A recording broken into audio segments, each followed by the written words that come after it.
ჟიჟილაშვილის სტუდია დღის 4-ზე.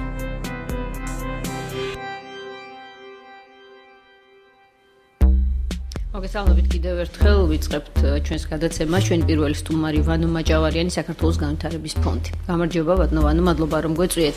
ჩვენ დღეს კოალიციაზე ვისაუბრებთ, ძირითადად ვინაიდან მივიჩნევთ რომ ეს ერთ-ერთი ყველაზე საინტერესო თემაა წელსვე მოახლოებულ არჩევნებთან დაკავშირებით და სწორედ ამის გამო, თუმცა გუშინდელი სიახლე რომ კოალიციაში შესაძლოა კიდევ ერთი თემა იყოს, რომელმაც დამატებითი ასრთა სხვადასხვაობა შესაძლოა გამოიწვიოს, კიდევ იყო რაღაცნაირი სიურპრიზი აუდიტორიისთვის, ვინც გულშემატკივრობს დღემდე ვთქვათ კოალიციის ერთიანობას და ბუნებრივია სიურპრიზი მათთვისაც, ვინც არ გულშემატკივრობს მათ.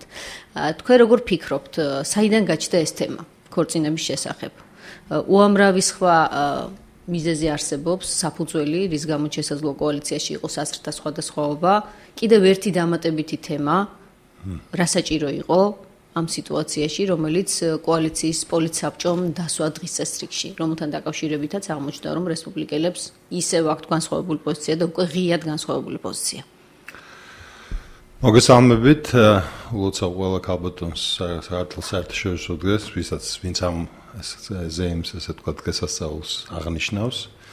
და მე უბრალოდ მინდა გითხრათ, რომ კონკრეტულ მომენტში მე საქართველოს განვითარების ფონდთან თანამშრომლობ, მაგრამ არ წარმოვადგენ მათ პოზიციას, ჩემაც მოგახსენებთ ამ ყოველ პროცესთან დაკავშირებით. მე მინდა გითხრათ ის, რომ ამ დაძაბულობის შესახებ საზოგადოება ინფორმირებულია რაღაც პერიოდის განმავლობაში, მაგრამ ვინც მეტად ჩახედულია შიგნით მიმდინარე პროცესები, მათ შორის მე თქვენი მონამორჩილი, თქვენახევრით ადრე ძალიან ესე ვთქვათ კაცრი შეფასებები მოვისმინე ოცნებასთან ძალიან დაახლოებული ადამიანებისგან, სადაც ისინი რესპუბლიკელებს, კონკრეტულად ხიდაშელს და უსუფაშვილს აკრიტიკებდნენ იმ პოზიციების გამო, რომელიც მათ მიაჩნიათ, რომ ზედმეტად ლიბერალურია და ზედმეტად წააგავს სააკაშვილის პასაჟებს. ეს პრობლემა მე უფრო კაფიოდ გამოჩნდა ქალბატონი ხიდაშელის ვაშინგტონში ვიზიტის შემდეგ, სადაც მან ძალიან ესე ვთქვათ კარგი ბჭალებში ოცნებისთვის ვიზიტი ჩაატარა, სადაც მას დააბრალეს, რომ ძალიან მკვეთრი განცხადებები გააკეთა რუსეთთან თუ სხვასთან მიმართებაში, ასევე ეუთოში და მიიღო გარკვეული დადებითი შეფასება ჩვენი დასავლელი პარტნიორებისგან.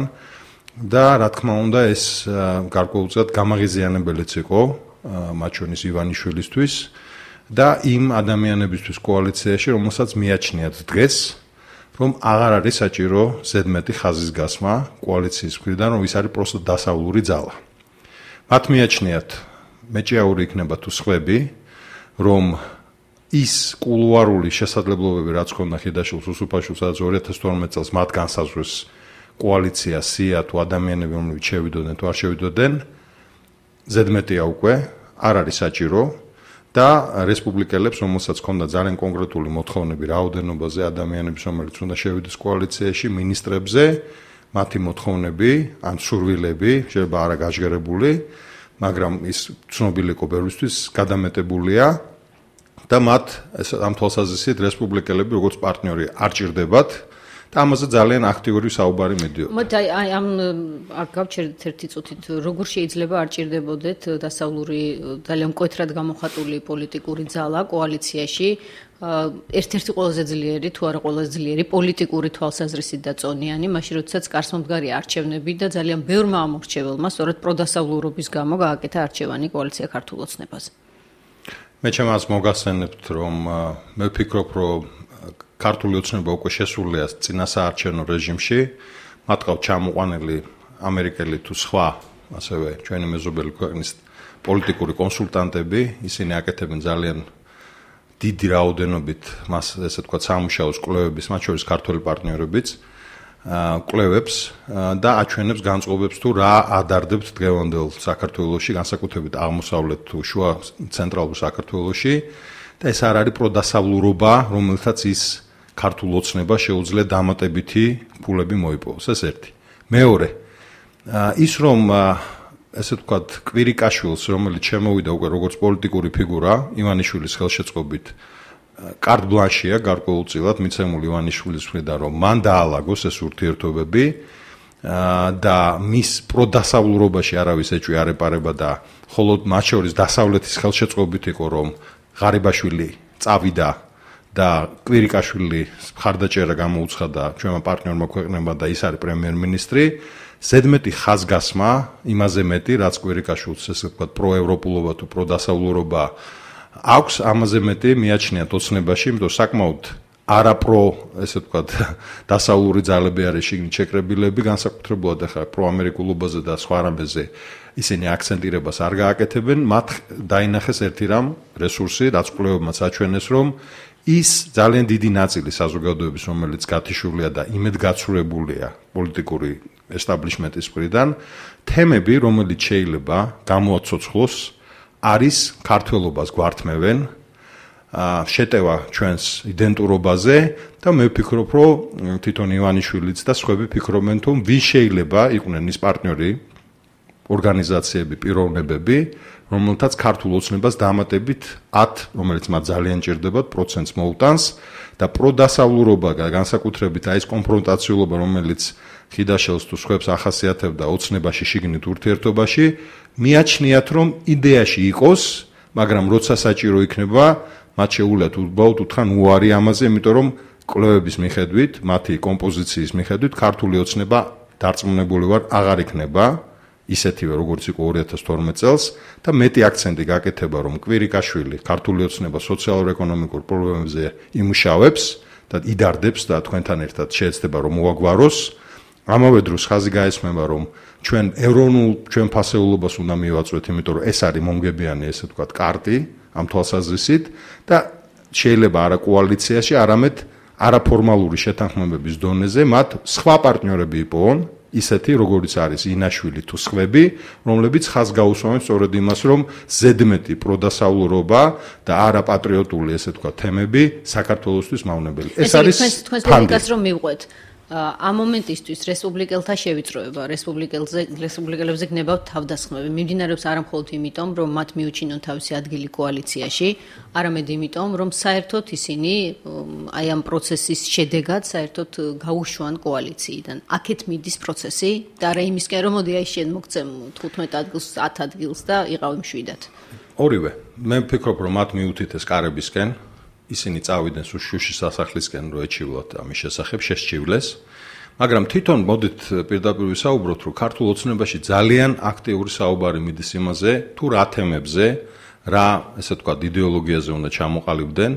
მე მოგახსენეთ, რომ კვირიკაშვილი არ არის, ესე ვთქვათ, შერჩეული შემთხვევით, ამას დაემატება ალბათ უფრო მეტად სოციალ-დემოკრატიული, ესე ვთქვათ, მოძრაობის თუ პარტიის გაძლიერება, სადაც მიუნიშნებენ ხალხს, რომ ჩვენ ყველაფერი საყოველთაო გვექნება, მიუხედავად იმისა, რომ შეიძლება ბიუჯეტმა ამას ვერ გაუძლოს და ამას დაემატება კიდე, ესე ვთქვათ, ის პატრიოტული, ურაპატრიოტული ძალები, რომლებიც იქნებიან სადარაჯოზე, სადარაჯოზე ქართული ღირებულებების შესანარჩუნებლად, რომელიც როგორც ჩანს, ქართული საზოგადოების ნაწილში გარკვეული დაბნეულობა არის, იმიტომ რომ რუსული პროპაგანდა მუშაობს. ეს იყო ძალიან აქტიური მოლდოვაში, ეს იყო აქტიური უკრაინაში, ეს არის აქტიური საქართველოში.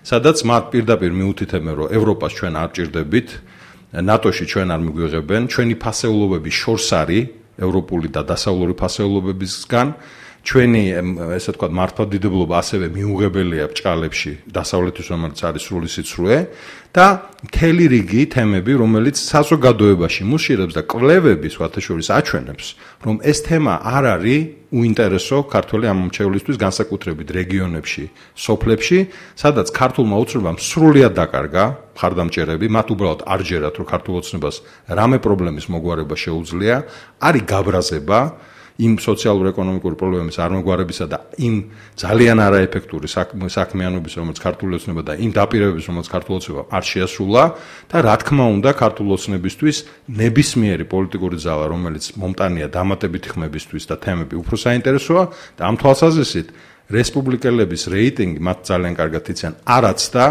იმ მინიმუმს, რომელიც მუდმივად მათ ახასიათებდა და დამატებით რესურსს ვერ ხედავენ, პლუს ის, რომ ხიდაშელის და უსუფაშვილის ივანიშვილთან ესე ახლო კონტაქტები თვითონ ივანიშვილსა როგორცაც აღარ მოწონს და ცდილობენ მაქსიმალურად დისტანცირება რესპუბლიკური პარტიიდან, ამიტომ საუბრობენ სტრატეგიულ ურთიერთობებზე, შესაძლო ორმხრივ შეთანხმებებზე და მე ვფიქრობ, რომ აქ საქმე გვაქვს ძალიან კონკრეტულ მოვლენასთან.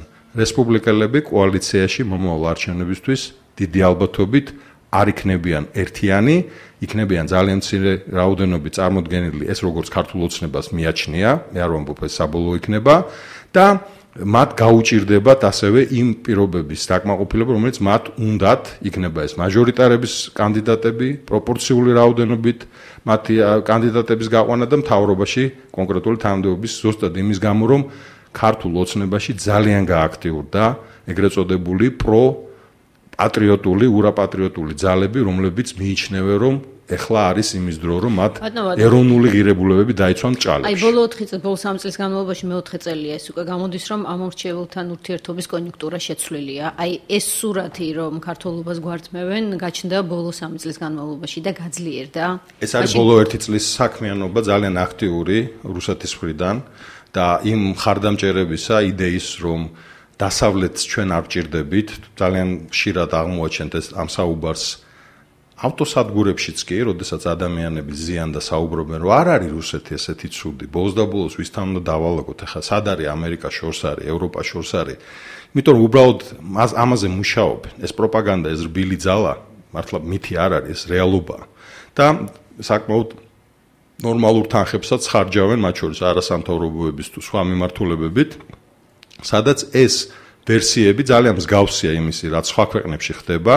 და მე ვფიქრობ, რომ ეს იძულებულია ქართული ოცნება გარკვეულწილად რეაგირება გააკეთოს იმისთვის, რომ არ დაკარგოს ეს სეგმენტი ამორჩეულს. ნებისმიერ ხელისუფლებას მე არ ვამბობ, რომ ისინი არიან ამის არქიტექტორები, უბრალოდ არ უნდა რომ ეს სეგმენტი დაკარგოს. გასაგებია, თუმცა ნებისმიერ ხელისუფლებას შეუძლია ესეთი შემოდინება ქვეყანაში ფულის, რომელიც ასაზრდოებს ასეთი ტიპის არასამთავრობო ორგანიზაციებს თუ მედიას ვთქვათ, რომელიც პირდაპირ აწვდის და არის არხი საკომუნიკაციო საზოგადოებასთან მსგავს ტიპის მესიჯების მისატანად შეუშალოს ხელი აი ამ თანხების შემოსვლას. თქვენ ხსენიათ, რომ რამე ხელი შეუშლია. და მე მაინტერესებს გაქვთ რაიმე ტიპის ინფორმაცია, რომ საერთოდ მუშაობს ხელისუფლება ამ თემაზე, საერთოდ არსებობს ინფორმაცია, რა შემოდის და ეს შეგნებულად მიშვებულია ეს თემა, თუ ინფორმაციაც კი არ არსებობს და საფრთხეები გაანალიზებული სათანადოდ ვერ არის. თქვენ პრეზიდენტის აპარატში მუშაობდით და წესით თქვენ უნდა იცოდეთ ეს ამბავი.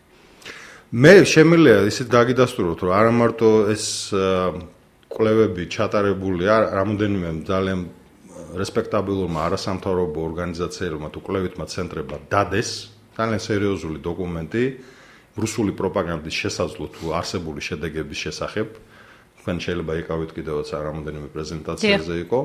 ასევე ამერიკის შეერთებული შტატების სადაზვერვო სამსახურის ხელმძღვანელმა ისაუბრა იმ ზარდ გავლენაზე, რომელიც რბილი ძალის თვალსაზრისით ხდება და პოლიტიკურ წრეებში გარკვეული გავლენის მოხდენის თვალსაზრისით რეალურ საფრთხედ მიაჩნიათ. და მე არ გამიგია რამე კონკრეტული კონტრაქცია გარდა იმისა, რომ შიდა კულუარულად არის საუბარი ხომ არ აღვადგინოთ რუსულენოვანი არხი. პიკი გასვოთ ეს იყო სააკაშვილის დროს, იმისთვის რომ დავაბალანსოთ, მე მგონი უკვე გვიან არის ამაზე საუბარი, მაგრამ იციან რომ ეს პრობლემა არის, მაგრამ იმდენად არასერიოზულად უყურებენ როგორც ყველა დანარჩენ საკითხს. სანამ ეკონომიკა, ლარი, სოციალური თუ თემები პირდაპირ მათ კარს არ მიადგებათ, ისინი უბრალოდ არ რეაგირებენ მსგავს საქმეზე და ალბათ არიან მთელი რიგი ადამიანები, რომელიც ამას განსაკუთრებულად ხელსაც არ უწყობენ, რომ რაღაცნაირად აღიკვეთოს, იმიტომ რომ მე პირადად მაქვს მოსმენილი რამოდენიმე, ესე ვთქვათ, ავტოსადგურზე საუბრები, როდესაც ჩვეულებრივი ადამიანი რატომაც ყველას უხსნის, ყველა გაჩერებაზე, რომ არ არის რუსეთი ესეთი ცუდი, ჩვენ ხომ უნდა დავალაგოთ ეს ურთიერთობები, არ ვდივართ ამ დასავლეთს და მე ეს ადამიანები როგორ მე შევამჩნია, როგორ შეიძლება ვერ შეამჩნიოს სპეცსამსახურებმა, იმიტომ რომ ეს სადღაც ორგანიზირდება, სადღაც ეს ხდება. არ არის მხოლოდ ისლამური სახელმწიფო, ჩვენი სახელმწიფოს საფრთხე არის ის რბილი რუსული პროპაგანდა, რომელიც გარკვეულწილად შიშებზე არის აწყობილი, ეს იყო ყველგან, რომ ჩვენ ევროპასთან დაახლოებით შეიძლება დავკარგოთ ჩვენი ეროვნული ტრადიციები თუ სხვა, რომელიც სრული აბსურდია. თუმცა აი ბატონო, რბილი რუსული ძალის მოქმედება გამორჩა თარამფულ საქართველოში, არამედ ყველგან. ევროპაშიც, ამერიკის შეერთებულ შტატებშიც და ყველგან. Russia Today მაგალითად, ხო? ახლა წარმოიდგინეთ, ეს არის პროპაგანდისტული არხი და ასევე ძალიან მომრავლდა რუსული არხები, როგორც რუსული სიმღერები, რუსული სერიალები. კიდევ ერთხელ ვამბობ, ჩვენ რო დაალაგებული ქვეყანა ვიყოთ, სადაც არ არის საფრთხე რუსული შემდგომი აგრესიისა, როგორც და ესე ვთქვათ, ოკუპაციისა, არ არის აუცილებელი ხო იყოს ეს სამხედრო, მიუხედავად იმისა, რომ 20%-ზე მეტად ოკუპირებულია და 9 მილიონზე მეტი ადამიანი უბრალოდ ვერ უბრუნდება თავის სახლკარს. ეს საფრთხეები რეალურია და ეს საფრთხეები არა მარტო ჩვენთან მიაჩნიათ, რომ ჩვენთან მიმართებაში მიაჩნიათ ჩვენ პარტნიორებს რეალური, ასევე მიაჩნიათ, რომ რეალურია ბალტიის ქვეყნებთან, რომლებიც მიუხედავად იმისა, რომ ნატოს წევრი ქვეყნები არიან, მათი რუსული სეგმენტი გარკვეულწილად მოწყვლადია მოსახლეობის, ან რუსეთის მიმართ გარკვეული სიმპათიებით მქონე ადამიანების და ამაზე არის საჭირო მუშაობა. მოკლედ, აი ბატონო, რა გამოვიდა თქვენი საუბრიდან, რომ ჩატარდა კვლევები, ოცნება მოახდინა იდენტიფიცირება იმ დაკვეთის, რომელიც დღეს საზოგადოებისგან არის, დაკვეთა გაჩნდა ბოლო წლების განმავლობაში, განსაკუთრებით ბოლო 1 წლის განმავლობაში, რომ შევინარჩუნოთ ქართველობა, მოით ასე ერთ ლოზუნგში ჩავატიოთ, ეს თქვა ეს. ხო, გარკვეულწილად ესე თქვა დავაკვეთ ამას. და გადაწყვიტა, რომ სხვა გზა არ აქვს იმისთვის, რომ შედეგი დადოს არჩევნებზე, მოუწევს. არა, მე მგონია უფრო ოპორტუნისტულად უყურებს, რომ არ მოიყენოს ეს სეგმენტი, ზედმეტი დასავლურობის ხაზის გასმა არ არის საჭირო. ანუ დაემთხვა ეს მათი სურვილი. ქართულ ოცნებაში არის მთელი რიგი, ესე ვთქვათ, ოდიოზური ფიგურები, პოლიტიკური ლიდერები, რომლებიც უბრალოდ დასავლეთისკენ არც იყურებიან, მათთვის ევროპა არის გაუგებარი საერთოდ. თუმცა ეს მათ შორის არ ყოფილან კოალიციის ლიდერები არასდროს, არ ყოფილა არც ერთი განცხადება.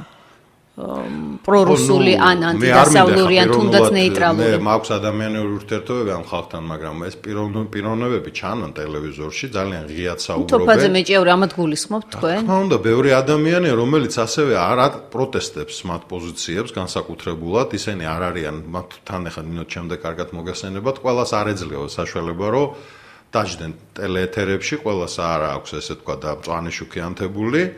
მაგრამ ის განწყობები არის ცალსახად, რომ არ დავკარგოთ ეს სეგმენტი, იმიტომ რომ ბოლოს და ბოლოს ამ რუსეთთან ურთიერთობა ხო უნდა დავალაგოთ.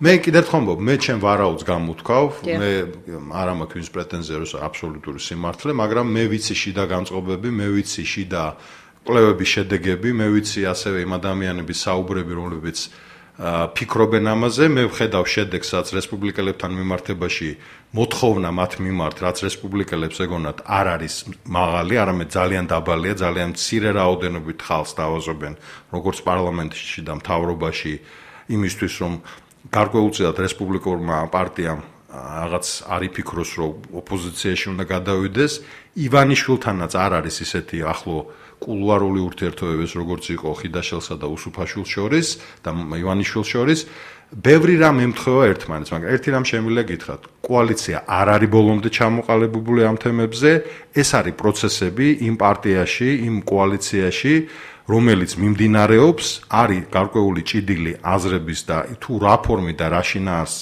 და რა შინაარსს მიიღებს ქართული ოცნება, პარტია და ასევე კოალიცია და საარჩევნო ბლოკი, ჩვენ უბრალოდ უნდა დავაკვირდეთ მოვლენებს და უბრალოდ ერთი პირველი სიგნალი საინტერესო იყო სწორედ ის ორკესტრირებული შეტევა, რომელიც იყო რესპუბლიკურ პარტიაზე, თოფაძე გამოცდილი ადამიანი ამ თვალსაზრისით, ის არ დაიწყებს მარტო ბრძოლას, ომს რო არ კონდეს გარკვეული და სერიოზული მხარდაჭერა, ესე გარკვეული ხელშეწყობა და შედეგიც დავინახეთ ის, რომ რესპუბლიკელებს მოუწიათ ბევრი პოზიციის დათმობა და შემდგომს უსუფაშვილს რაღაც ფორმით ამის ახსნა, რომ თურმე ეს ახალი ურთიერთობები არა კარებისკენ მინიშნება რესპუბლიკელებისთვის, არამედ სტრატეგიული ორმხრივი. ეს მოგონილი ამბავია, ეს რაღაცა თავის გადარჩენის ცდილობაა, უბრალოდ იმიჯის გადარჩენის ეს თემა არ არსებობს ორ პარტიას შორის სტრატეგიული პარტნიორობის შესახებ. თქვენ როგორ ფიქრობთ, რესპუბლიკელები ამაზე აქტიურად საუბრობენ? აი, ზუსტად ეს არის ერთის მხრივ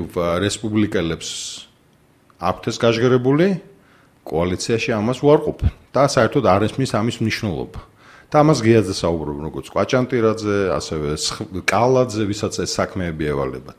და იმისთვის, რომ ჩვენ ამაზე არ ვისაუბროთ, რა თქმა უნდა, აქ საინტერესო კიდე დამთხოვა ნინო არის ის, რომ თქვენ რაც ახსენეთ, მე არ მინდა ეს პასუხს გავექცე, ქორწინების თემა კონსტიტუციაში. ესეც ხო დაკავშირებულია იმ თემასთან. ახლა რა თუნდა განმარტება იმას ქართული საზოგადოებისთვის დღეს თუ რა არის დიახ მით უმეტეს პარლამენტის თავმჯდომარემ დღეს განმარტა, რომ ისინი არ არიან მომხრენი, რომ და იყოს ერთი სქესის ადამიანის და მეორე სქესის ადამიანების ხორცი. მაგრამ ისინი ინიცირებასაც კი არ დაუჭერენ მხარს. არ დაუჭერენ მხარს, იმიტომ რომ მიიჩნევენ, რომ ეს ისედაც ასეა. ზუსტად ესეა, მაგრამ ის ელექტორატი, ის ლიდერები პოლიტიკური, რომლებიც ცდილობენ ამ თემის აწევას, ქართულ ოცნებას უბრალოდ არ უნდა დაკარგოს ინიციატივა და არ გახდეს ესე ვთქვა თავის მართლების რეჟიმში და ასევე ჭირდება ეს თემები იმისთვის რომ აჩვენოს რომ ჩვენ გთავაზობთ არა ზედმეტ პროდასავლურობას და პროლიბერალურ დამოკიდებულებას ამიტომ ჩვენთვის ცალსახაა რა არის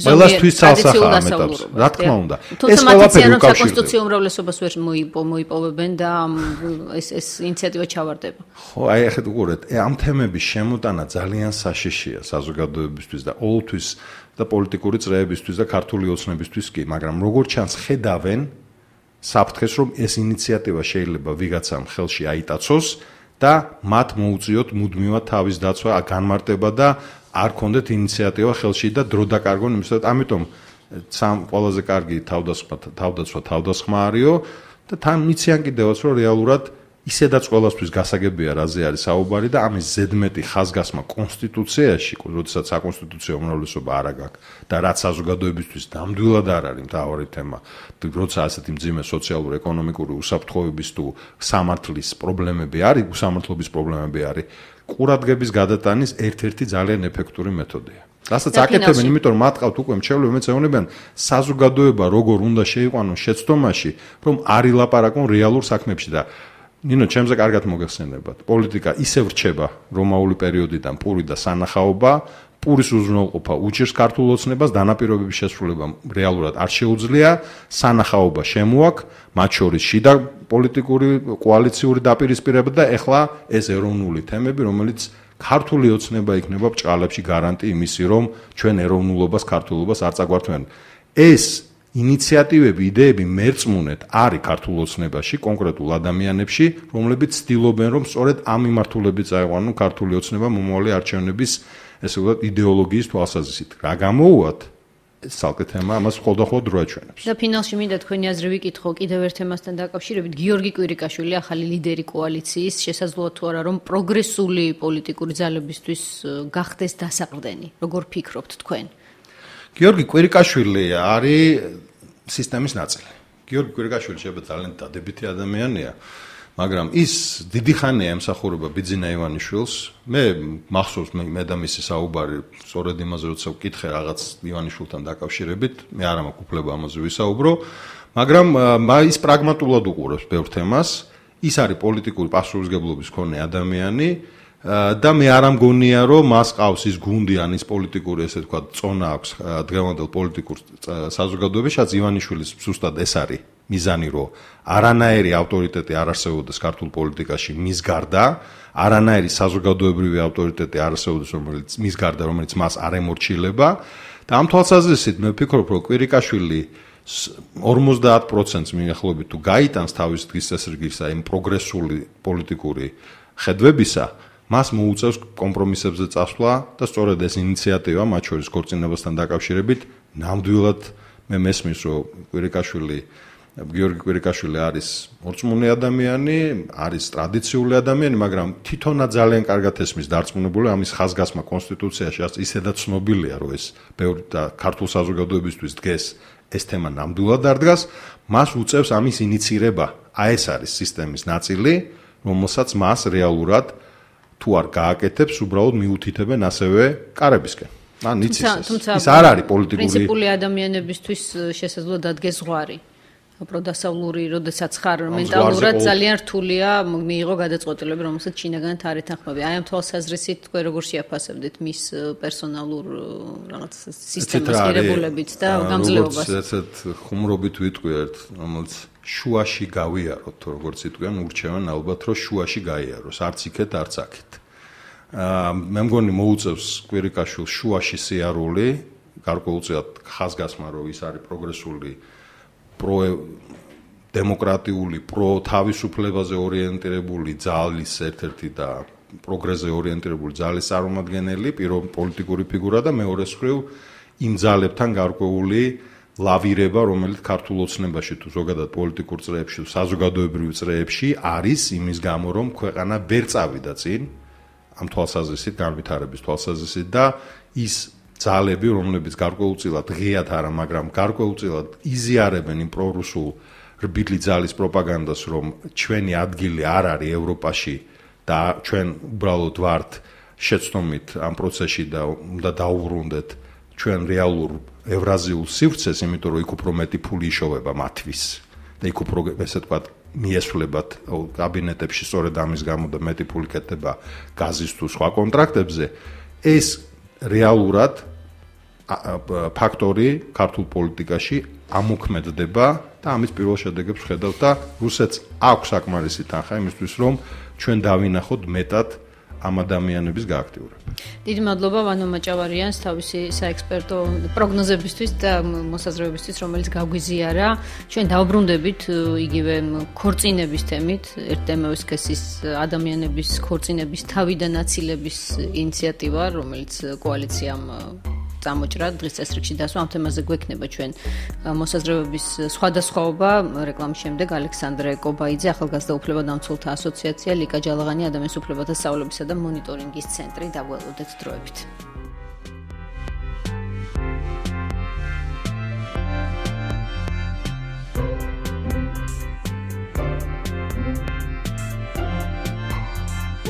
ჟიჟილაშვილის სტუდია დღის 4-ზე.